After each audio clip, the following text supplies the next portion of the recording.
जय श्री कृष्णा मित्रों, आप सभी को आर वर्मा चैनल में स्वागत है। प्रार्थना करती हूँ कि आप लोग भी स्वस्थ होंगे। भगवान विष्णु माता लक्ष्मी की कृपा आप सब पर बनी रहे। जया एकादशी व्रत कथा। कामिका एकादशी। हिंदू अजय एकादशी व्रत करने से पूर्व जन्म की बंधाएं दूर हो जाती हैं। व्यक्ति को सुख समृद्धि के साथ ही 1000 गौदान करने के समान फल मिलता है। विष्णु एकादशी भाद्रपद मास हरिचंद्र। अजय एकादशी के दिन भगवान विष्णु के उपेंद्र स्वरूप की पूजा आराधना की जाती है तथा रात्रि जागरण किया जाता है।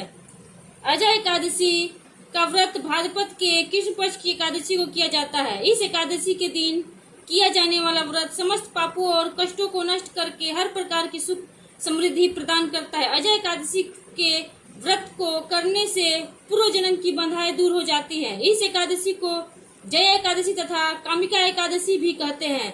इस एकादशी के दिन भगवान विष्णु के उपेंद्र स्वरूप की पूजा आराधना की जाती है तथा रात्रि जागरण किया जाता है। इस पवित्र एकादशी के फल लोक और परलोक दोनों में उत्तम कहे गए।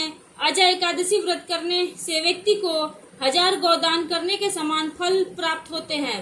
व्यक्ति द्वारा जाने अनजाने में किए गए सभी पाप समाप्त होते हैं और जीवन में सुख समृद्धि दोनों उसे प्राप्ति होती है। व्रत की विधि। अजय एकादशी का व्रत करने के लिए उपरोक्त बातों का ध्यान रखने के बाद व्यक्ति को एकादशी तिथि के दिन शीघ्र उठना चाहिए। उठने के बाद नित्य क्रिया से मुक्त होने के बाद सारे घर की सफाई करनी चाहिए और इसके बाद तिल और मिट्टी के लेप का प्रयोग करते हुए कुशा से स्नान करना चाहिए। स्नान आदि कार्य करने के बाद भगवान विष्णु की पूजा करनी चाहिए। भगवान श्री विष्णु का पूजन करने के लिए एक शुद्ध स्थान पर धान्य रखने चाहिए। धान्य के ऊपर कुंभ स्थापित किया जाता है। कुंभ को लाल रंग के वस्त्र से सजाया जाता है और स्थापना करने के बाद कुंभ की पूजा की जाती है। इसके पश्चात कुंभ के ऊपर विष्णु जी की प्रतिमा या तस्वीर लगाई जाती है। अब इस प्रतिमा के सामने व्रत का संकल्प लिया जाता है। बिना संकल्प के व्रत करने से व्रत के पूर्ण फल नहीं मिलते है। संकल्प लेने के बाद भगवान की पूजा धूप दीप और पुष्प से की जाती है। अजय एकादशी का व्रत करने के लिए 10वीं तिथि को व्रत करने वाले व्यक्ति को व्रत संबंधी कई बातों का ध्यान रखना चाहिए। इस दिन व्यक्ति को निम्न वस्तुओं का त्याग करना चाहिए। व्रत की 10वीं तिथि के दिन व्यक्ति को मांस कदापि नहीं खाना चाहिए। 10वीं तिथि की रात्रि में मसूर की दाल खाने से बचना चाहिए। इससे व्रत के शुभ फलों से कमी होती है। चने नहीं खाने चाहिए। करौंदे का भोजन नहीं करना चाहिए। शाक आदि भोजन करने से व्रत के पूर्ण फलों में कमी होती है। इस दिन शहद का सेवन करने से एकादशी व्रत के फल कम होते हैं। व्रत के दिन और व्रत से पहले के दिन रात्रि में कभी भी मांग कर भोजन नहीं करना चाहिए। इसके अतिरिक्त इस दिन दूसरी बार भोजन करना सही नहीं होता है। व्रत के दिन और 10वीं तिथि के दिन पूर्ण ब्रह्मचर्य का पालन करना चाहिए। व्रत की अवधि में व्यक्ति को जुआ नहीं खेलना चाहिए। एकादशी व्रत हो या अन्य कोई व्रत, व्यक्ति को दिन समयावधि में शयन नहीं करना चाहिए। 10वीं तिथि के दिन पान नहीं खाना चाहिए।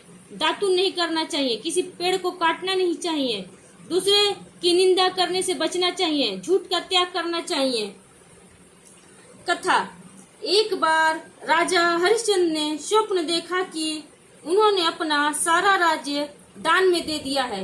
राजा ने स्वप्न में जिस व्यक्ति को अपना राज्य दान में दिया था उसकी आकृति महर्षि विश्वामित्र से मिलती जुलती थी। अगले दिन महर्षि उनके दरबार में पहुंचे। तब सत्यवादी राजा हरिश्चंद्र ने स्वप्न में दिया अपना सारा राज्य उन्हें सौंप दिया। जब राजा दरबार से चलने लगे तभी विश्वामित्र ने राजा से 500 स्वर्ण मुद्राएं मांगी। राजा ने कहा, हे ऋषिवर, आप 500 क्या जितनी चाहे मुद्राएं ले सकते हैं। विश्वामित्र ने कहा, तुम भूल रहे हो राजन, राज्य के साथ राजकोष तो आप पहले ही दान कर चुके हैं। क्या दान की कोई हुई वस्तु दक्षिणे में देना चाहते हो? तब राजा हरिश्चंद्र को भूल का एहसास हुआ। फिर उन्होंने पत्नी तथा पुत्र को बेचकर स्वर्ण मुद्राएं जुटाई तो सही, परंतु वे भी पूरी न हो सकी। तब मुद्राएं पूरी करने के लिए उन्होंने स्वयं को बेच दिया। राजा हरिश्चंद्र ने जिसके पास स्वयं को बेचा था वह जाति से डोम था। वह शमशान का स्वामी होने के नाते मृतकों के संबंधियों से कर लेकर उन्हें 100 दाह की स्वीकृति देता था। उस डोम ने राजा हरिश्चंद्र को इस कार्य के लिए तैनात कर दिया। उनका कार्य था जो भी व्यक्ति अपने संबंधी का शव लेकर अंतिम संस्कार के लिए शमशान में आए, हरिश्चंद्र उससे कर वसूल करके उसे अंतिम संस्कार की स्वीकृति दे, अन्यथा संस्कार करने दिया जाए। राजा हरिश्चंद्र इसे अपना कर्तव्य समझकर विधिवत पालन करने लगे।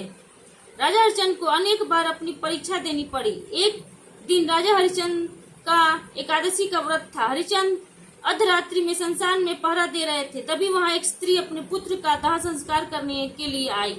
वह इतनी निर्धन थी कि उसके पास शव को ढकने के लिए कफन तक न था। शव को ढकने के लिए उसने अपनी आधी साड़ी फाड़कर कफन बनाया था। राजा हरिश्चंद्र ने उससे कर मांगा, परंतु उस अवला के पास कफन तक के लिए तो पैसा था ही नहीं। फिर भला कर अदा करने के लिए धन कहाँ से आता। कर्तव्यनिष्ठ महाराज ने उसे सौदा की आज्ञा नहीं दी। बेचारी स्त्री बिलख कर रोने लगी। एक तो पुत्र की मृत्यु का शोक, ऊपर से अंतिम संस्कार न होने पर शव की दुर्गति होने की आशंका। उसी समय आकाश में घने काले बादल मंडराने लगे, पानी बरसने लगा, बिजली चमकने लगी। बिजली के प्रकाश में राजा ने जब उस स्त्री को देखा तो वह चौंक उठे। वह उनकी पत्नी तारामती थी और मृतक बालक था उनका इकलौता पुत्र रोहितराज शव, जिसका सांप के काटने से असमय ही देहांत हो गया था। पत्नी तथा पुत्र की इस दीन दशा को देखकर महाराज विचलित हो उठे। उस दिन एकादशी थी और महाराज ने सारा दिन उपवास रखा था। दूसरे परिवार की यह दुर्दशा देखकर उनकी आंखों में आंसू आ गए। वह भरे हुए नेत्रों से आकाश की ओर देखने लगे, मानो वह कह रहे हो, हे ईश्वर, अभी और क्या क्या दिखाओगे। परंतु यह तो उनके परीक्षा की घड़ी थी। उन्होंने भारी मन से अनजान बनकर उस स्त्री से कहा, हे देवी, जिस सत्य की रक्षा के लिए हम लोगों ने राजभवन का त्याग किया, स्वयं को बेचा, उस सत्य की रक्षा के लिए अगर मैं इस कष्ट की घड़ी में न रह पाया तो कर्तव्यच्युत हो जाऊंगा। यद्यपि इस समय तुम्हारी दशा अत्यंत दयनीय है, तथापि तुम मेरी सहायता करके मेरी तपस्या की रक्षा करो। कर लिया बिना मैं तुम्हें पुत्र के अंतिम संस्कार की अनुमति नहीं दे सकता। रानी ने सुनकर अपना धैर्य नहीं खोया और जैसे ही शरीर पर लिपटी हुई आधी साड़ी में से आधी फाड़ करके रूप में देने के लिए हरिश्चंद्र की ओर बढ़ाई तो तत्काल प्रभु प्रकट होकर बोले, हरिश्चंद्र, तुमने सत्य के जीवन में धारण करने का उच्चतम अर्थ स्थापित किया, करके आचरण की सिद्धि का परिचय दिया। तुम्हारी कर्तव्य निष्ठा धन्य है, तुम इतिहास में अमर रहोगे। राजा हरिश्चंद्र ने प्रभु को प्रणाम करके आशीर्वाद मांगते हुए कहा, भगवान, यदि आप वास्तव में मेरी कर्तव्यनिष्ठा और सत्याचरण से प्रसन्न है तो इस दुखिया स्त्री के पुत्र को जीवन दान दीजिए। और फिर देखते ही देखते ईश्वर की कृपा से रोहिताश जीवित हो उठा। भगवान के आदेश से विश्वामित्र ने भी उनका सारा राज वापस लौटा दिया। वीडियो पसंद है तो चैनल को लाइक कीजिए, सब्सक्राइब कीजिए, शेयर कीजिए।